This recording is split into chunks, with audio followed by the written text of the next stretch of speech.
સુપ્રભાત, good morning અને welcome to chemistry concept with Pragya madam. બાળકો,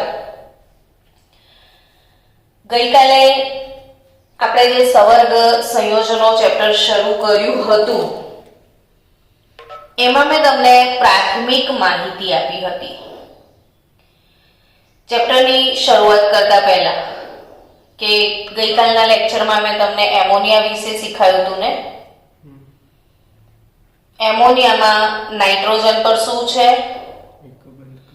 એક અબંધકારક ઇલેક્ટ્રોન યુગ્મ, ને એ અબંધકારક ઇલેક્ટ્રોન યુગ્મનું એ બીજાને શું કરી શકે? દાન. અને દાન કરીને એ કેવા પ્રકારનો બંધ બનાવે છે? સવર્ગ સહસંયોજક.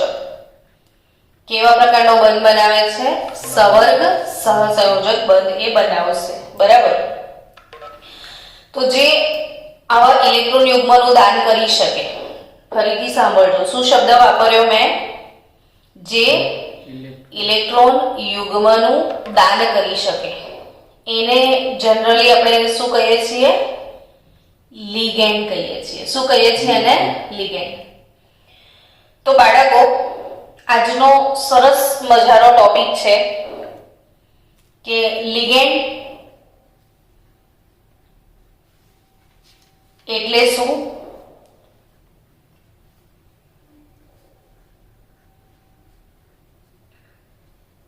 લિગેન્ડ એટલે શું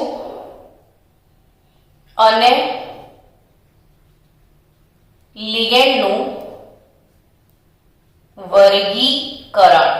આ ચેપ્ટરમાં સૌથી ઇમ્પોર્ટન્ટ જે ટોપિક છે ને યાદ છે કે તમને બધા જ લિગેન્ડના નામ આવડી જાય, એ કેટલા દંતીય લિગેન્ડ છે એ આવડી જાય એટલે આગળનું આખું ચેપ્ટર શરૂ થાય. પહેલા આપણે આ ટોપિક ભણીશું, પછી ટાઇટલ જે છે વર્ણનનો સિદ્ધાંત એ ધીરે ધીરે આગળ ભણીશું. અત્યારથી ભણીશું તો એ સમજમાં નહીં આવે તમને. તો બાળકો, લિગેન્ડ એટલે શું? તો લિગેન્ડની વ્યાખ્યા પહેલા તમને સમજાવી દઉં. તમે લોકો પણ મારી સાથે સાથે નોટબુકમાં નોટ ડાઉન કરવાનું ચાલુ રાખજો. લિગેન્ડ એટલે શું? તો કે જે ઇલેક્ટ્રોન યુગ્મનું દાન કરે છે. બરાબર? લિગેન્ડ એટલે શું? જે ઇલેક્ટ્રોન યુગ્મનું દાન કરે. પણ હવે ઇલેક્ટ્રોન યુગ્મનું દાન કોણ કરી શકે? તો કે એ ઋણાયન પણ હોઈ શકે. લિગેન્ડ શું હોઈ શકે? ઋણાયન પણ હોઈ શકે, અથવા લિગેન્ડ ધનાયન પણ હોઈ શકે, અથવા લિગેન્ડ તરીકે તટસ્થ અણુ પણ હોઈ શકે. જેમ કે એમોનિયા જે છે, એમોનિયા પર ધન કે ઋણ વીજભાર નથી. પાણીનો અણુ છે. આ રીતે જો, આ પાણીનો અણુ છે. પાણીના અણુમાં ઓક્સિજન પર બે અબંધકારક ઇલેક્ટ્રોન યુગ્મ છે. ઓક્સિજન અબંધકારક ઇલેક્ટ્રોન યુગ્મનું દાન કરી શકશે તો પાણી પણ લિગેન્ડ તરીકે વર્તી શકે છે. બરાબર? પણ પાણી પર કોઈ વીજભાર હોતો નથી. એટલે અહીંયા લિગેન્ડ તરીકે ઋણાયન પણ હોઈ શકે, લિગેન્ડ તરીકે ધનાયન પણ હોઈ શકે, અને લિગેન્ડ તરીકે તટસ્થ અણુ પણ હોઈ શકે. ત્રણમાંથી કઈ પણ હોઈ શકે. બરાબર? તો લિગેન્ડ જે છે કોને કહેવાય? તો કે જે ઋણાયન અથવા ધનાયન અથવા તટસ્થ અણુ ઇલેક્ટ્રોન યુગ્મનું દાન કરીને ધાતુ સાથે સવર્ગ બંધ બનાવે, ધાતુ સાથે સવર્ગ બંધ બનાવે તેને શું કહેવામાં આવે છે? લિગેન્ડ. સમજી ગયા લિગેન્ડની વ્યાખ્યા? કોને લિગેન્ડ કહીશું? ચલ રિપીટ મારી દે તું, તો તારા લીધે બાકીના છોકરાઓનો રિપીટેશન થઈ જાય. જે ઋણાયન અથવા ધનાયન અથવા તટસ્થ અણુ ઇલેક્ટ્રોન યુગ્મનું દાન કરીને ધાતુ સાથે શું બનાવે? સંવર્ગ બંધ. તેને લિગેન્ડ કહે છે. યસ. છોકરાઓ આ લેક્ચરમાં પૂરેપૂરું ધ્યાન આપજો. તો જે ઋણાયન અથવા ધનાયન અથવા તટસ્થ અણુ ઇલેક્ટ્રોન યુગ્મનું દાન કરીને ધાતુ સાથે સંવર્ગ બંધ બનાવે એને લિગેન્ડ કહેવાય. પણ માની લો કે મારી પાસે આવો કોઈ અણુ છે. હવે તમે ઓર્ગેનિક કેમિસ્ટ્રી આખું ભણી ગયા ને, છેલ્લું ચેપ્ટર જે હતું ને એમાઇન, એમાં છેલ્લી પ્રક્રિયાઓ હતી ને ડાયઝોનિયમ ક્ષારની, એ મેં વિડીયો તમને આપી દીધો છે. 1 અવરનો વિડીયો છે જેમાં ડાયઝોનિયમ ક્ષારનો જી નીટ સાથેનો આખો ટોપિક કવર કર્યો છે. તો બાળકો એ ટોપિક પૂરો કરી દેજો. હવે આ એમાઇન જ છે ને, ચલો આનું આઈયુપીએસી નામ બનાવો ફટાફટ, તમારા મનથી જાતે જ બનાવો. Ethane 1 2 very nice. કેટલા કાર્બન છે? 2. 2 કાર્બન વાળાને મેં શું કહીશ? ઇથેન કહીશ. 1 અને 2 નંબર પર એમાઇન છે, 2 વાર છે ને, તો ડાય એમાઇન થશે. તો નામ શું થશે? ઇથેન 1 2 ડાય એમાઇન. શું નામ થશે? ઇથેન 1 2 ડાય. ઇથેન 1 2 ડાય એમાઇન. તો આ ઇથેન 1 2 ડાય એમાઇન છે. હવે આ નાઇટ્રોજન છે, એના પર તો અબંધકારક ઇલેક્ટ્રોન યુગ્મ હશે જ, આ નાઇટ્રોજન પર બી હશે જ. હવે આ આખો એક અણુ થયો. તો તમને શું લાગે છે કે આ કઈ કઈ જગ્યાએથી દાન કરી શકે? જુઓ તો કે આ નાઇટ્રોજન પરથી દાન કરી શકશે ને આ નાઇટ્રોજન પરથી પણ દાન કરી શકે. તો આની જોડે કેટલા એવા નાઇટ્રોજન છે કે જે દાન કરવા માટે સક્ષમ છે? 2 નાઇટ્રોજન છે. બરાબર છે. મતલબ કે આ અણુ એક સાથે કેટલા ઇલેક્ટ્રોન યુગ્મનું દાન કરી શકે? 2 નું દાન કરી શકે. સમજી ગયા?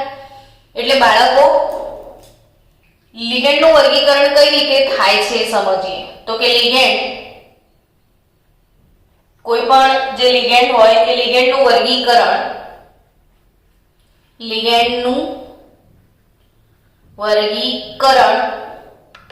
એ તેમાં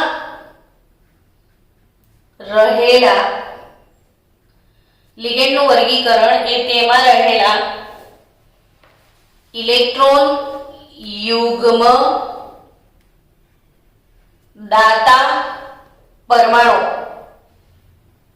ઇલેક્ટ્રોન યુગ્મ દાતા પરમાણુની સંખ્યાના આધારે કરવામાં આવે છે.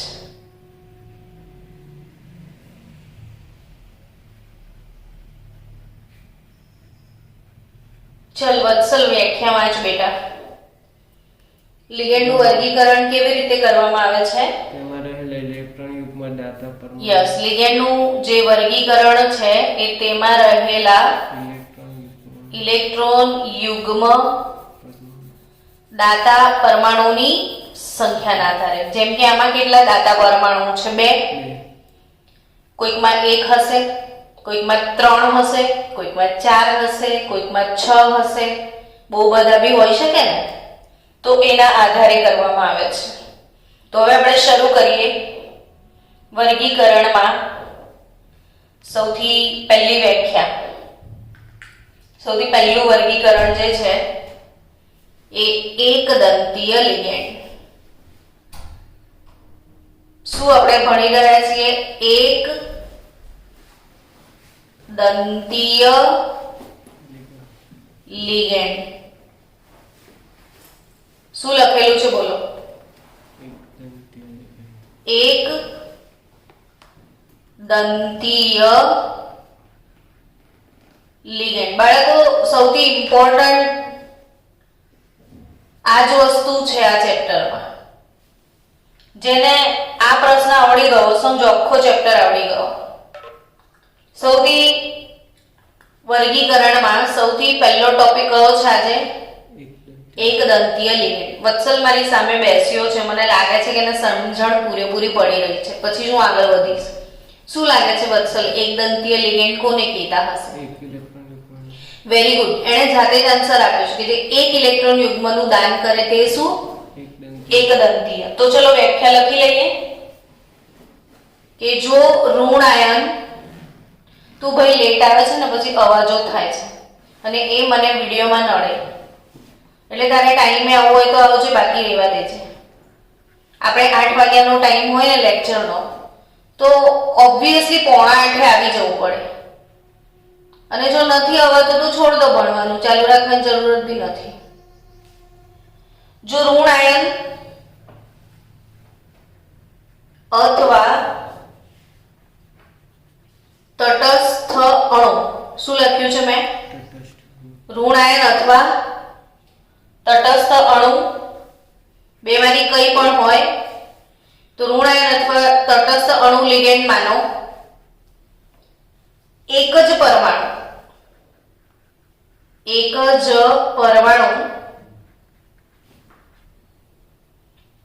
ધાતુ આયનને એક ઇલેક્ટ્રોન યુગ્મ આપીને ધાતુ આયનને એક ઇલેક્ટ્રોન યુગ્મ આપીને એક સવર્ગ સહસંયોજક બંધ બનાવે. એક સવર્ગ સહસંયોજક બંધ બનાવે તો તેને એક દંતીય લિગેન્ડ કહીશું. સમજી ગયા? તો એક દંતીય લિગેન્ડ કોને કહેવાય? બોલો ચાલ વ્યાખ્યા ફરીથી. જો ઋણ આયન અથવા તટસ્થ અણુમાંનો એક જ પરમાણુ ધાતુ આયનને એક જ ઇલેક્ટ્રોન યુગ્મ આપીને એક જ સવર્ગ સહસંયોજક બંધ બનાવે. આ પ્રશ્ન છે ને બોર્ડમાં પણ થિયરીમાં પૂછાતો હોય છે. આ બોર્ડની એક અગત્યની થિયરી પણ છે. તો આપણે તમામ બાળકો મારી સાથે લિસ્ટ લખજો ને એના નામ મોડે કરી દેજો. ને આજે હું જે લિસ્ટ લખાવું ને એ દરેક બાળકે એ વાળું લિસ્ટ એક લિસ્ટ 5 વાર લખીને મને પાછું મોકલવાનું.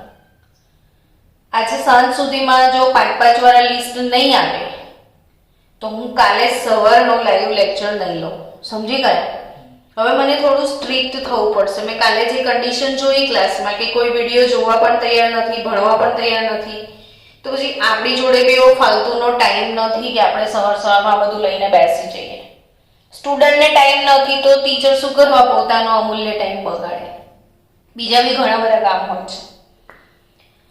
તો આપણે શરૂ કરીએ એક દંતીય તટસ્થ અણુ લિગેન્ડ. સૌથી પહેલા શું સ્ટાર્ટ કરી રહ્યા છીએ આજે? એક દંતીય તટસ્થ અણુ લિગેન્ડ. હવે એક દંતીય તટસ્થ અણુ લિગેન્ડ એમાં પહેલું છે H2O, બીજું છે NH3, ત્રીજું છે CO, NO, CH3, NH2, C5, H5N. તો H2O, ammonia, CO, NO, CH3, NH2, C5, H5N. આ જેટલા પણ લિગેન્ડ લખ્યા છે ને એ બધા શું છે એવું કીધું છે મેં? તટસ્થ અણુ છે. ને તટસ્થ અણુ હોય ને તો એના પર વીજભાર ના હોય, એટલે આ લોકોનો વીજભાર કેટલો કન્સિડર કરવાનો? 0. બરાબર? તો એક દંતીય તટસ્થ અણુ છે. યાદ રાખજો કે પાણીમાં ઓક્સિજન પર એક નહીં 2 ઇલેક્ટ્રોન યુગ્મ છે, પણ આ 2 નું દાન ના કરે, ફક્ત 1 નું. એટલે અહીંયા બાળકો લચ્છો મારી જ દે કે ઓક્સિજન પર 2 છે એટલે દ્વિદંતીય. ના, એવું નહીં, ભલે એના પર 2 છે પણ એ દાન ફક્ત એકનું જ કરશે. કાલે તમે આવ્યા હતા? હા. તો આ H2O જે છે એમાં ઓક્સિજન પર 2 ઇલેક્ટ્રોન યુગ્મ હોવા છતાં એકનું જ દાન થાય છે, એટલે એક દંતીય લિગેન્ડ છે જેને આપણે એક્વા કહીશું. શું કહીશું? એક્વા. એટલે H2O નું નામ શું લખીશું? એક્વા. હવે આ બધાના નામ નહીં આવડે તો IUPAC નામકરણ નહીં આવડે આગળ. પછી એમોનિયામાં નાઇટ્રોજન પર એક અબંધકારક ઇલેક્ટ્રોન યુગ્મ છે, એનું નામ લખવાનું છે એમ્માઇન. એમ્માઇન અડધો મને આખો એમાઇન. અત્યાર સુધી આપણે એને એમાઇન કહેતા, ત્યારે એ લિગેન્ડ બને ને ત્યારે એ એમ્માઇન થઈ જાય. CO એમાં કાર્બન જે છે એ દાતા પરમાણુ તરીકે વર્તશે. આવા બી MCQ પૂછશે. હવે CO નું નામ પાછું યાદ રાખજો, કાર્બોનિલ લિગેન્ડ છે. કયો લિગેન્ડ છે? ને કાર્બોનિલ લિગેન્ડમાં દાતા પરમાણુ કોણ છે? કાર્બન. NO એમાં નાઇટ્રોજન દાતા પરમાણુ છે ને એનું નામ છે નાઇટ્રોસિલ. કયો લિગેન્ડ છે એનો? એટલે નાઇટ્રોસિલ. CH3NH2 દાતા પરમાણુ N. ચલ વત્સલ એનું નામ મિથેનેમાઇન. ભણ્યા છો ને એમાઇન ચેપ્ટરમાં? મિથેનેમાઇન અથવા મિથાઇલ એમાઇન કહેવાય. મિથેનેમાઇન અથવા મિથાઇલ એમાઇન ને આ C5H5N. હવે અમુક લિગેન્ડ જે છે ને બાળકો, એના શોર્ટકટ નામ પણ યાદ રાખવા પડશે. આ pyridine લિગેન્ડ છે. કોણ છે? અને pyridine નું શોર્ટકટ નામ જ તમારે યાદ રાખવું પડશે PY.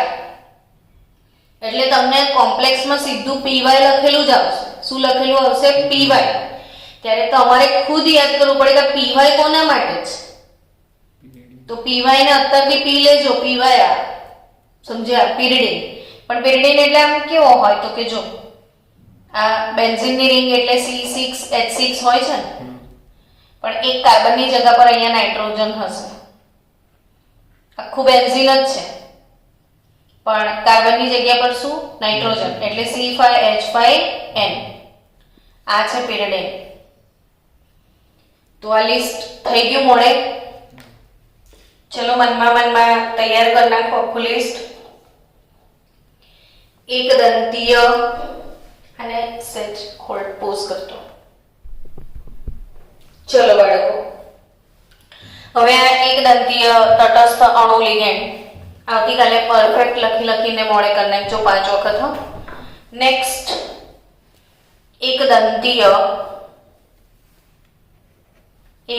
દંતીય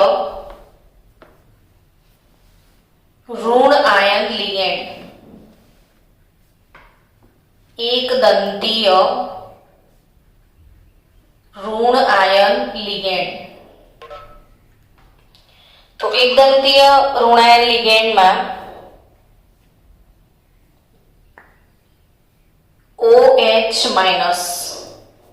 કોણ? પછી F-, Cl-, Br-, I- આ બધાના નામ પણ આપણે લખવાના છે. એટલે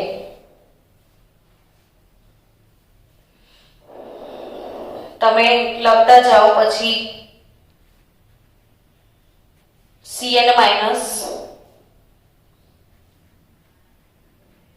NH2-,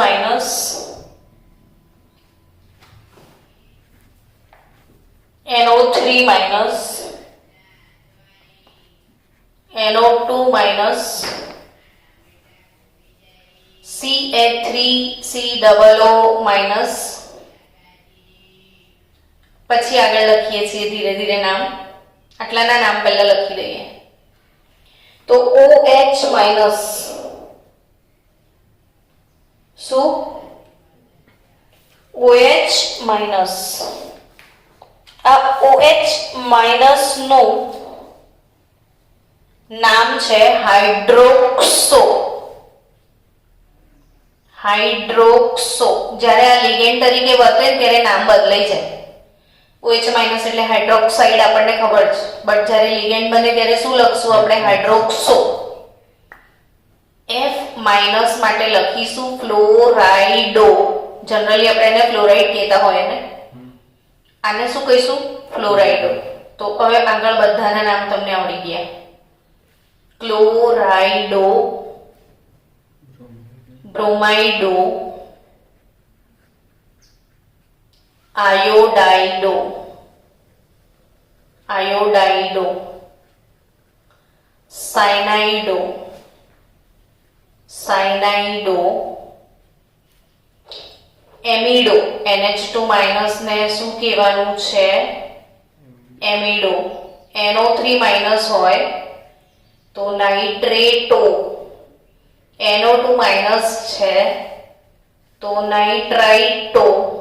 અને CH3COO માઇનસ તો એસિટેટ છે એટલે એસિટેટો. હવે યાદ રાખજો કે આ એસિટેટ ને પણ શોર્ટકટ નામમાં લખાય. જે એસિટેટ છે, એસિટેટો છે, એને શોર્ટકટમાં ACO માઇનસ કહેવાય. શું કહેવાય? એસિટેટોને શોર્ટકટમાં ACO માઇનસ, એસિટેટો, ACO માઇનસ. તો હાઇડ્રોક્સો, ફ્લોરાઇડો, ક્લોરાઇડો, બ્રોમાઇડો, આયોડાઇડો, સાયનાઇડો, એમિડો, નાઇટ્રેટો, નાઇટ્રાઇટો ને એસિટેટો. સમજી રહ્યા છો? ચલો એસિટેટો પછી O-2, S-2 ને N-3. જનરલી કેવું થશે બાળકો કે આવું લખેલું હોય ને એટલે તમે શું સમજો ખબર છે કે આને બે માઇનસ છે તો તમે દ્વિદંતીય કહી દો. અહીંયા પણ -2 વીજભાર એટલે તમે દ્વિદંતીય જ બોલશો. અહીંયા શું બોલશો? ત્રિદંતીય. પણ એવું નથી. એટલે જ આ ગુજકેટ, નીટ, જી લેવલે આના MCQ આવે કે નીચેના પૈકી કયો એક દંતીય લિગેન્ડ છે. તો યાદ રાખજો, ત્રણે ત્રણ એક દંતીય જ છે. હા, વીજભાર ભલે ગમે તે હોય પણ ત્રણે ત્રણ કેવા છે? એક દંતીય લિગેન્ડ. તો O-2 ને ઓક્ઝો કહીશું. શું કહીશું? ઓક્ઝો. O-2 શું કહીશું આપણે? Oxo ligand.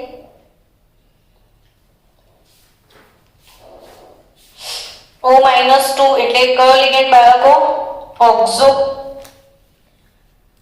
S-2 એટલે સલ્ફાઇડો. સલ્ફાઇડો. અને આ છે નાઇટ્રાઇડો. શું? સલ્ફાઇડો, નાઇટ્રાઇડો. એવી જ રીતે SCN-. હું હમણાં થોડુંક આમાં જે અમુક લિગેન્ડ છે એ ઉભયદંતી પણ છે એટલે આનો લિસ્ટ પતે ને પછી હું તમને ઉભયદંતી લિગેન્ડ પણ સમજાવી દઉં. તો SCN-. શું? SCN- થાયોસાઇનેટો. થાયોસાઇનેટો. CNO- એટલે સાઇનેટો. CNO- એટલે શું? સાઇનેટો. SCN- એટલે થાયોસાઇનેટો. તો આ જે લિગેન્ડનો લિસ્ટ આપણે લખ્યો એ એક દંતીય ઋણાયન છે ને આ એક દંતીય ઋણાયન લિગેન્ડ જેટલા પણ છે આ બધાનો વીજભાર -1 કન્સિડર કરવાનો. કેટલો વીજભાર કન્સિડર કરવાનો? -1. હવે એમાં ત્રીજું લિસ્ટ લખી દો. એક દંતીય, ત્યાં સ્ટાર્ટ કર્યું હતું. એક દંતીય ધન આયન લિગેન્ડ, એક દંતીય ધન આયન લિગેન્ડ. તો એક દંતીય ધન આયન લિગેન્ડ કોણ છે? NO પ્લસ ને NO2 પ્લસ. એક દંતીય ધન આયન લિગેન્ડ કોણ છે? NO પ્લસ અને NO2 પ્લસ, જેનો વીજભાર +1 છે. આ NO પ્લસ એટલે નાઇટ્રોનિયમ, નાઇટ્રોઝોનિયમ સોરી. NO પ્લસ માટે શું શબ્દ વાપરો? નાઇટ્રોઝોનિયમ. અને NO2 પ્લસ માટે નાઇટ્રોનિયમ. તો આ નાઇટ્રોનિયમ છે અને આ નાઇટ્રોઝોનિયમ છે. સમજી ગયા? NO પ્લસ નાઇટ્રોઝોનિયમ, NO2 પ્લસ નાઇટ્રોનિયમ અને બીજો એક ધન આયન લિગેન્ડ છે એ છે NH2. NH2 તમે ઓળખતા હશો ને NH2 એટલે હાઇડ્રેઝીન. તો એમાં એક હાઇડ્રોજન આવી જાય તો NH2 NH3 પ્લસ હાઇડ્રેજીનિયમ. શું નામ છે આનું? હાઇડ્રેજીનિયમ.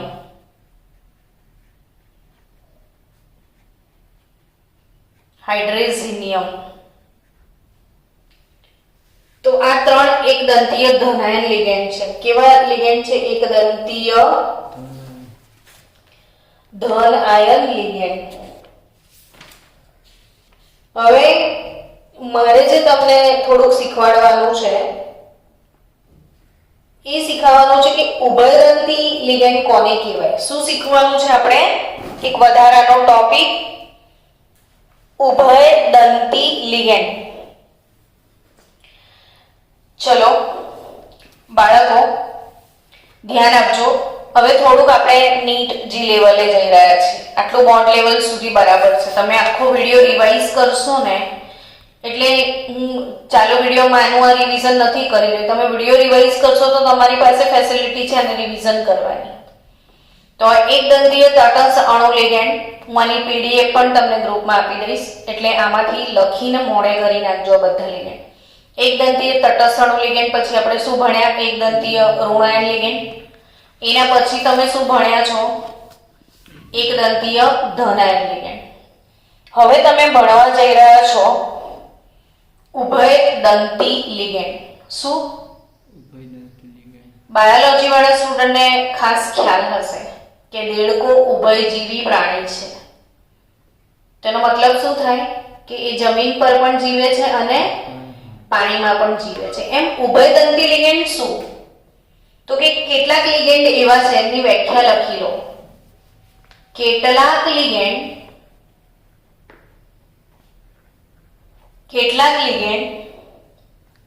બે જુદા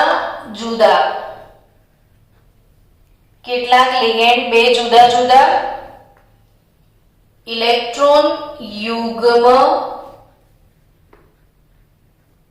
દાતા પરમાણુઓ ધરાવે છે. કેટલાક લિગેન્ડ બે જુદા જુદા ઇલેક્ટ્રોન યુગ્મ દાતા પરમાણુઓ ધરાવે છે.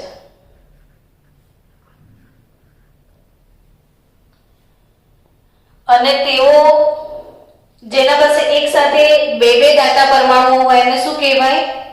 ઉભયદંતી લિગેન્ડ. હવે જાગો, બધા જાગો, ધ્યાન આપજો. હું શરૂઆત કરું છું ને આ જ મોસ્ટ આઈએમપી વાત છે તમારી અહીંયા આજે. એમાંનો એક લિગેન્ડ છે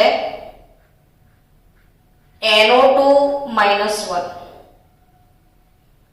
કયો લિગેન્ડ? ઉભયદંતી. બે દાતા પરમાણુ એટલે શું? તો કે એક નાઇટ્રોજન દાતા પરમાણુ પણ એમાં હાજર છે ને ઓક્સિજન દાતા પણ છે એમાં. સમજી રહ્યા છો? આમાં બે દાતા કયા કયા છે? એક નાઇટ્રોજન દાતા અને બીજો ઓક્સિજન દાતા. એટલે દાતા પરમાણુ તરીકે આમાં નાઇટ્રોજન પણ વર્તી શકે અને ઓક્સિજન પણ વર્તી શકે. સમજી રહ્યા છો? અર્થાત બાળકો, જો ધાતુ પરમાણુને દાન નાઇટ્રોજન દ્વારા થાય, શું કીધું મેં? ધાતુ પરમાણુને દાન કોના દ્વારા થાય? નાઇટ્રોજન દ્વારા. NO2 જે છે ને આ રીતે લખાય, N single bond O, N double bond O, આ માઇનસ. નાઇટ્રોજન પર ઇલેક્ટ્રોન યુગ્મ છે ને નાઇટ્રોજન પોતાનું ઇલેક્ટ્રોન યુગ્મ ધાતુ પરમાણુ M એટલે ધાતુ, મેટલ, આને દાન કરે તો જે લિગેન્ડ છે એને નાઇટ્રાઇટો N કહેવામાં આવે છે. શું કહેવામાં આવે છે? નાઇટ્રાઇટો N લખીશું. અથવા પહેલા આ નવી આયુપીએસી પદ્ધતિ પ્રમાણે નાઇટ્રાઇટો N લખીએ છીએ, પહેલા એને નાઇટ્રો કહેતા હતા. શું કહેતા હતા? નાઇટ્રો. અથવા એને શું કહીશું? નાઇટ્રાઇટો N. હવે જો એ ઓક્સિજન પરમાણુ તરફથી દાન કરે, કોના તરફથી? ઓક્સિજન તરફથી ધાતુ પરમાણુને દાન થાય, અહીંથી દાન થાય. જો આના પર માઈનસ V પર છે ને, અહીંથી બી દાન થાય તો અહીંથી બી દાન થાય. તો N double bond O, oxygen થી દાન થાય. કોના પરથી દાન થયું? ઓક્સિજન તરફથી. તો એને શું કહેવાનું? નાઇટ્રાઇટો O કહેવાય. શું કહેવાય? જો N થી દાન થાય તો નાઇટ્રો ને O થી દાન થાય તો નાઇટ્રાઇટો. O થી દાન થાય ને ત્યારે ONO લખેલું આવશે તમારે, અને N થી દાન થાય ને ત્યારે NO2 લખેલો આવશે. N થી દાન થાય ત્યારે શું લખેલું આવશે? NO2. ને O થી દાન થશે ત્યારે ONO લખેલું આવશે. એટલે ONO લખેલું હોય તો શું સમજવાનું? નાઇટ્રાઇટો. સમજી રહ્યા છો? ONO લખેલું હોય તો શું સમજવાનું? નાઇટ્રાઇટો. અને NO2 લખેલું હોય તો શું સમજવાનું? નાઇટ્રાઇટો N. ને ONO લખેલું હોય તો નાઇટ્રાઇટો O. તો આ રીતે આપણે આઈયુપીએસી નામકરણમાં એનો યુઝ કરવો પડશે. ને એની પાસે બે દાતા પરમાણુ છે. નાઇટ્રોજન થી બી બચકું ભરે, ઓક્સિજન થી બી બચકું ભરે. એટલે આને કેવો કહેવાય છે? ઉભયદંતી. બે મોઢાવાળો સાપ છે. કેવો સાપ છે? બે મોઢાવાળો. બંને બાજુથી એને કરડવાની ઈચ્છા છે. ચલો, આવા બે મોઢાવાળા બીજા ઘણા સાપ છે, એની ચર્ચા કરીએ આપણે આજે. કરવી જ પડશે, છૂટકો જ નથી. એવો બીજો સાપ કયો? તો કે SCN-. કયો એવો લિગેન્ડ છે જે દ્વિધ્રુવીય છે, ઉભયદંતી છે? SCN-. S એટલે ખબર છે? સલ્ફર. અને S એટલે સલ્ફર એટલે થાયો. અને આ સાયનાઇડ આખા ગામને ખબર છે. તો આનું નામ શું થાય? થાયોસાયનાઇડ. CN- ને સાયનાઇડ કહેવાય, નોલેજ છે જ. જોડે સલ્ફર એટલે થાયો લગાડી દો, શું નામ થાય આખું? થાયોસાયનાઇડ. પણ જ્યારે લિગેન્ડ બને છે, થાયોસાયનાઇડ આયન છે. જ્યારે લિગેન્ડ બને તો આપણે એને શું કહેતા હતા? થાયોસાયનેટો. શું કહેતા હતા? હવે એ જે થાયોસાયનેટો છે એની પાસે સલ્ફર દાતા પણ છે, અને બીજો દાતા એની જોડે નાઇટ્રોજન દાતા છે. તો SCN માં સલ્ફર દાતા અથવા કોણ? નાઇટ્રોજન દાતા. સલ્ફર થી દાન થાય SCN2M, અથવા નાઇટ્રોજન થી દાન થાય તો NCS2M. સમજી રહ્યા છો? हेलो पार्थ, पल्ले पड़ रहा है कि नहीं पड़ रहा है? पल्ले पड़ता है. SCN है ना, सल्फर दान करसे अथवा कौन दान करसे? नाइट्रोजन. जो सल्फर दान करे ने तो थायोसाइनेटो S લખાશે. ने जो नाइट्रोजन दान करसे ने तो थायोसाइनेटो N લખાશે. સલ્ફર દાન કરશે તો થાયોસાઇનેટો S લખાશે, અને નાઇટ્રોજન દાન કરશે તો થાયોસાઇનેટો N લખાશે. હવે એવો ત્રીજો ઉભયદંતી લિગેન્ડ. ત્રીજો ઉભયદંતી લિગેન્ડ છે CN માઇનસ સાયનાઇડો, એ પણ બધાને ખ્યાલ છે. જૂનોને જાણી તો કોણે ના સાંભળ્યું હોય સાયનાઇડનું નામ, નહીં? તો એનામાં કાર્બન દાતા તરીકે પણ વર્તી શકે, એ નાઇટ્રોજન દાતા પણ છે. જો એ કાર્બન દાતા હોય CN માઇનસ અથવા NC નાઇટ્રોજન દાતા તરીકે વર્તે, બરાબર, તો આ સાયનાઇડો કહેવાય. શું કહેવાય? સાયનાઇડો. અને આઈસો સાયનાઇડો કહીશું. આને શું કહીશું? આઈસો સાયનાઇડો. તો NC હોય તો આઈસો સાયનાઇડો અને CN હોય તો સાયનાઇડો. તો કોને કહીશું ફાઇનલી ઉભયદંતી લિગેન્ડ? બોલો ચલો ફાસ્ટ. બે જુદા જુદા ઇલેક્ટ્રોન યુગ્મ દાતા પરમાણુ ધરાવે. બે જુદા જુદા ઇલેક્ટ્રોન, બે જુદા જુદા, બે એક જ લિગેન્ડ, બે જુદા જુદા ઇલેક્ટ્રોન યુગ્મ દાતા પરમાણુઓ ધરાવે. એટલે એક જ લિગેન્ડમાં બે બે દાનેશ્વરી હોય. એક જ લિગેન્ડમાં બે બે દાનેશ્વરી હોય તો એને શું કહેવાય? ઉભયદંતી લિગેન્ડ. આ ચાલુ કરે. હા કે ભૂલી ગયો? ઓકે, ચલો નેક્સ્ટ. કેટલાક વધારાના એકદંતીય લિગેન્ડના લિસ્ટ લખી લો, જેમાં N3-1, N3-1, પહેલા મેં N-3 લખ્યું હતું. અહીંયા આપણે લખ્યું હતું N-3 નાઇટ્રાઇડો. અહીંયા જુદું છે. N3-1 જેને એઝિડો કહેવાય. એઝિડો. N3-1 ને શું કહેવાય? એઝિડો. બીજો એક વધારાનો લિગેન્ડ યાદ રાખજો, થાયોકાર્બોનિલ. થાયોકાર્બોનિલ. હવે કાર્બોનિલ એટલે CO એ ખબર છે, તો કાર્બન ને સલ્ફર વાળો હશે તો આ થાયોકાર્બોનિલ CS એક દંતીય લિગેન્ડ છે. CS એક દંતીય લિગેન્ડ છે. બીજું એમોનિયાની નાતમાં જે ફોસ્ફીન છે, ફોસ્ફીન PH3, આ પણ એક દંતીય લિગેન્ડ છે.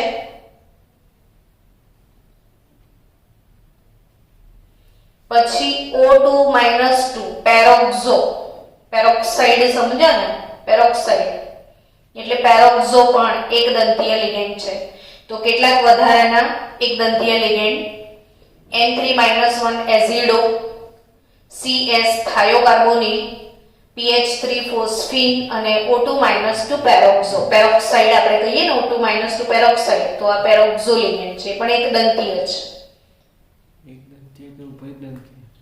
એક દંતીય છે આ બધા. આપણે તો ઉભયદંતીય પતી ગયો ટોપિક. આ શું છે? કેટલાક ટેક્સ્ટબુક ની બહારના જે છે ને એ વધારાના એક દંતીય લિગેન્ડ, જે થોડા એક્સ્ટ્રા નીટ જી માટે તમારે યાદ રાખવાના છે. એઝિડો, થાયોકાર્બોનિલ, ફોસ્ફીન અને પેરોક્સો લિગેન્ડ. ચલો, તો આપણે એક દંતીય લિગેન્ડ એ ટોપિક આજે પૂર્ણ કર્યો.